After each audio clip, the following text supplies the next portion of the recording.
हरे कृष्णा, राधे राधे। आषाढ़ का महीना लग गया है।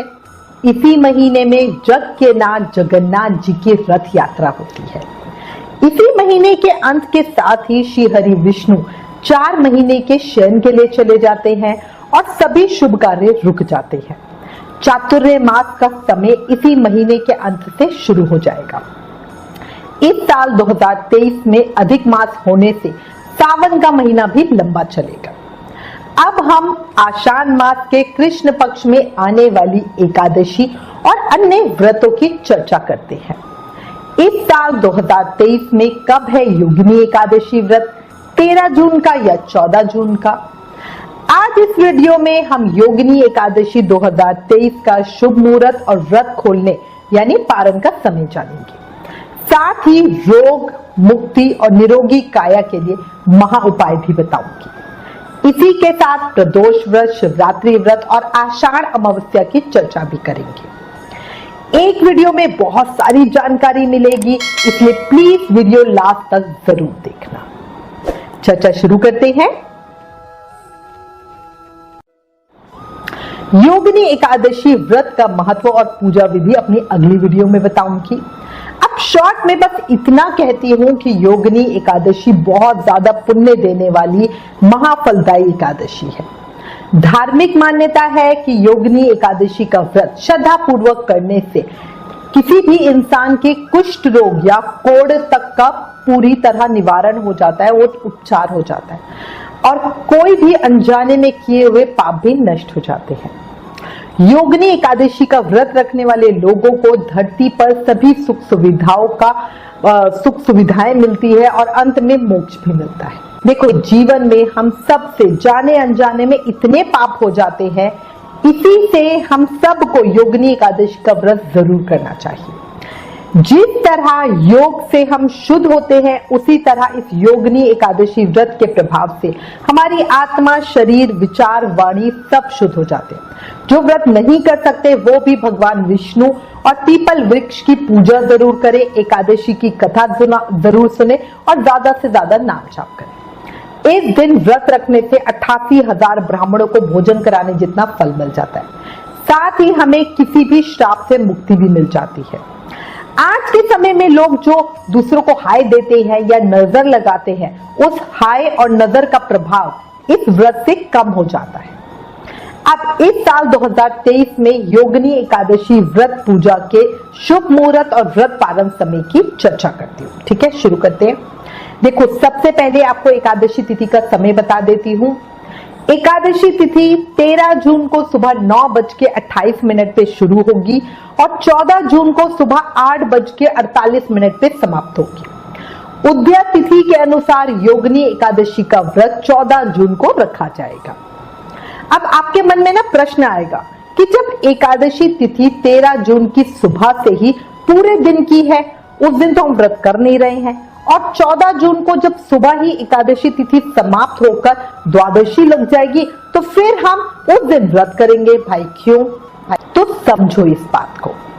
14 जून को पूरी तरह सूर्य उदय में एकादशी है। हमारे शास्त्रों में विधान है कि कोई भी तिथि सूर्य उदय में अगर 6 घड़ी तक भी रहती है तो वो पूरे दिन के लिए मान्य होती है। इसीलिए 14 तारीख को एकादशी सूर्य उदय में होने से उस दिन पूरे दिन को हम एकादशी तिथि ही मानेंगे। दूसरी बात, 13 जून को दशमी युक्त एकादशी है, वहीं 14 जून को द्वादशी मिश्रित एकादशी है। सभी को द्वादशी मिश्रित एकादशी का व्रत करना ज्यादा उत्तम होता है, पर ज्यादातर धार्मिक स्थलों पर सामर्थ और वैष्णव संप्रदायों में 14 जून को ही योगिनी एकादशी व्रत का पालन किया जाएगा। श्री बांके बिहारी जी मंदिर वृंदावन में, राधा रमन जी मंदिर वृंदावन में, इस्कॉन में, गौरिया मठ में, खाटू श्याम जी मंदिर सीकर में, सभी धार्मिक स्थलों पर 14 जून को ही एकादशी व्रत का पालन किया जाएगा। 14 जून को सूर्य और बुध वृषभ राशि में रहकर बुध आदित्य राजयोग बनाएंगे, जिसे ज्योतिष शास्त्र में बहुत ज्यादा शुभ माना गया है। सर्वत सिद्ध योग 13 जून को 1:32 PM से 5:44 AM 14 जून तक रहेगा। अमृत सिद्ध योग 13 जून को 1:32 PM से 14 जून को 5:44 AM तक रहेगा। अभिजीत मुहूर्त 12:02 PM से 12:56 PM तक का होगा। अमृत काल नहीं है उस दिन।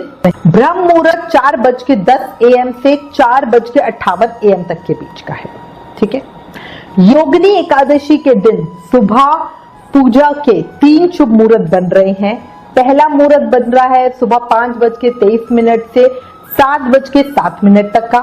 दूसरा मुहूर्त बन रहा है सुबह 7:07 से 8:52 तक का।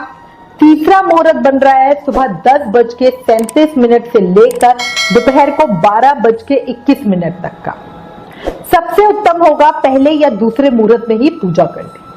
एक और बात आपको बता दूं कि 14 जून को योगिनी एकादशी अश्विन नक्षत्र में होगी। अश्विन नक्षत्र वाणी से संबंधित होता है और भगवान विष्णु की वाणी सबसे उत्तम वाणी बताई गई है, इसलिए भी योगिनी एकादशी का महत्व इस साल अधिक होगा। ध्यान रखें कि योगिनी एकादशी व्रत की पूजा के बाद इसकी कथा जरूर सुने, क्योंकि बिना कथा सुने या पढ़े योगिनी एकादशी व्रत का पूरा फल नहीं मिलता है। अब हम योगिनी एकादशी व्रत के पारण समय की चर्चा करते हैं। पारण मतलब व्रत खोलने का समय। योगिनी एकादशी व्रत का पारण 15 जून गुरुवार को किया जाएगा। योगिनी एकादशी व्रत का पारण सुबह 5:23 से लेकर सुबह 8:32 के बीच में करना है।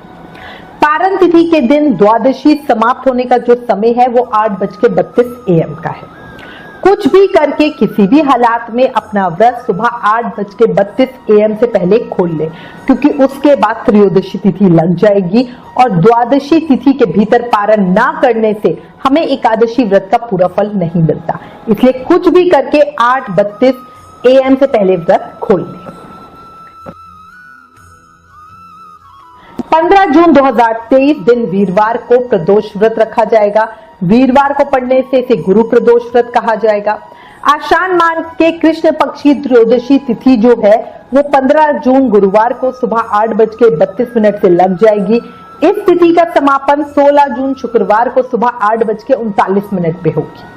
प्रदोष व्रत में शिव पूजा का जो मुहूर्त है, शाम की पूजा का अधिक महत्व होता है। ये देखा जाता है कि त्रयोदशी तिथि में शाम को शिव पूजा मुहूर्त कब का है और उसी के अनुसार हम तिथि की गणना करते हैं। इसमें सूर्योदय को नहीं देखते हैं और इसी वजह से इस बार आषाढ़ का पहला प्रदोष व्रत 15 जून गुरुवार को रखा जाएगा। प्रदोष पूजा का जो शुभ मुहूर्त समय है वो 15 जून को शाम को 7:20 PM से 9:21 PM के बीच का है। ये समय अवधि 2 घंटे 1 मिनट की होगी। इस दिन पूजा के समय अमृत सर्वोत्तम योग रहेगा, जो शाम को 7:20 से रात को 8:36 तक के बीच रहेगा। इस व्रत को करने वाले को अपने दुश्मनों पर विजय प्राप्त होती है। इस दिन शिव पूजा के साथ विष्णु पूजा का भी योग है, क्योंकि बृहस्पतिवार दिन जो है वो श्रीहरि के लिए और की भक्ति का दिन माना जाता है। प्रदोष व्रत वाले दिन सुबह से लेकर रात तक सुकर्मा योग भी है। अच्छा, जो लोग एकादशी का व्रत भी करते हैं और प्रदोष व्रत भी करते हैं, वो अपने जब हमारे 2 व्रत हो तो कैसे अपने एकादशी व्रत का पालन करें, उस विषय पे हमारी ऑलरेडी वीडियो चैनल पर है, उस वीडियो को देख लीजिए। पहले अपने एकादशी व्रत का पालन करिए, अपने एकादशी व्रत को खोलिए और फिर प्रदोष व्रत का संकल्प लीजिए। मासिक शिवरात्रि 16 जून 2023 दिन शुक्रवार को रखा जाएगा। शिवरात्रि पूजन में भी रात की पूजा का विशेष महत्व होता है, इसी से शिवरात्रि व्रत 16 जून को रखा जाएगा। सूर्योदय में चतुर्दशी 17 जून की है। मासिक शिवरात्रि पूजा का जो शुभ मुहूर्त समय है वो रात को 12:02 से 12:42 के बीच का है। इस तरह जो ये समय अवधि है पूजा की 40 मिनट की होगी। 18 जून रविवार को आषाढ़ अमावस्या मनाई जाएगी। इसी दिन श्राद्ध, कृतकार्य, तर्पण, पिंडदान आदि किया जाएगा।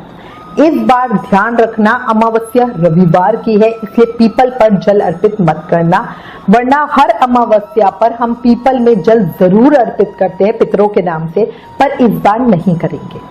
आषाढ़ मास की अमावस्या तिथि 17 जून शनिवार को सुबह 9:11 से शुरू हो जाएगी और आषाढ़ अमावस्या तिथि अगले दिन रविवार 18 जून को सुबह 10:06 तक रहेगी। आषाढ़ अमावस्या 18 जून को उदय तिथि में रहेगी।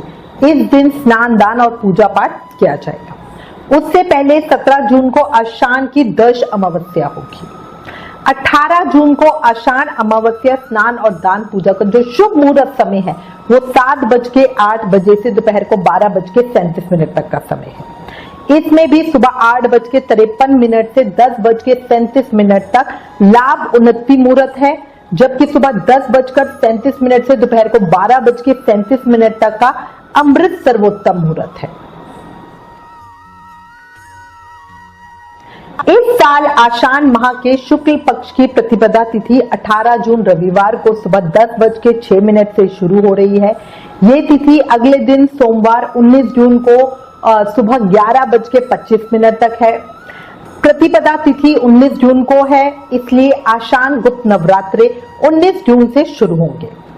27 जून दिन मंगलवार को गुप्त नवरात्रों का अंतिम नवरात्र होगा।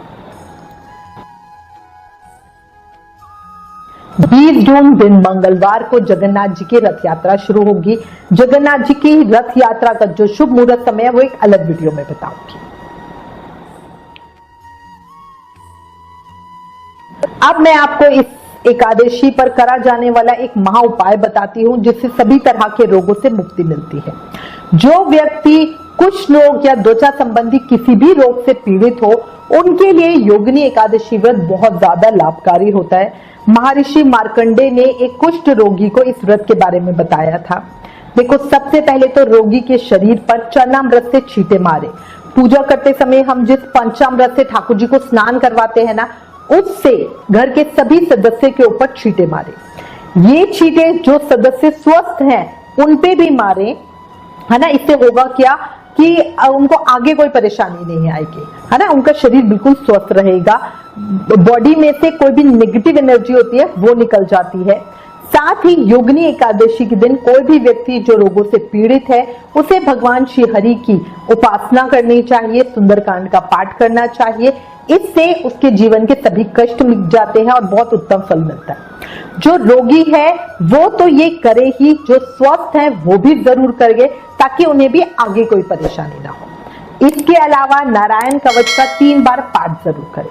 नारायण कवच के पाठ का वीडियो ऑलरेडी हमारे चैनल पर है, उसका लिंक नीचे डिस्क्रिप्शन में दिया हुआ है, आप देख सकते हैं। योगिनी एकादशी के दिन शाम को पीपल के पेड़ के नीचे आटे से बने दीपक और देसी घी में लाल बत्ती लगाकर प्रज्वलित करें और अपने स्वास्थ्य और घर में सुख समृद्धि की प्रार्थना करें।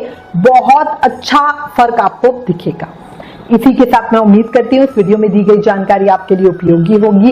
इससे रिलेटेड अगर आपके पास कोई भी कमेंट या सजेशन है तो प्लीज हमें लिखिए। ज्ञान बांटने से बढ़ता है, इसलिए इस वीडियो को ज्यादा से ज्यादा शेयर करें। आप हमें फेसबुक और इंस्टाग्राम पे भी जरूर फॉलो करें। Please like, share and subscribe. Thank you. Hare Krishna.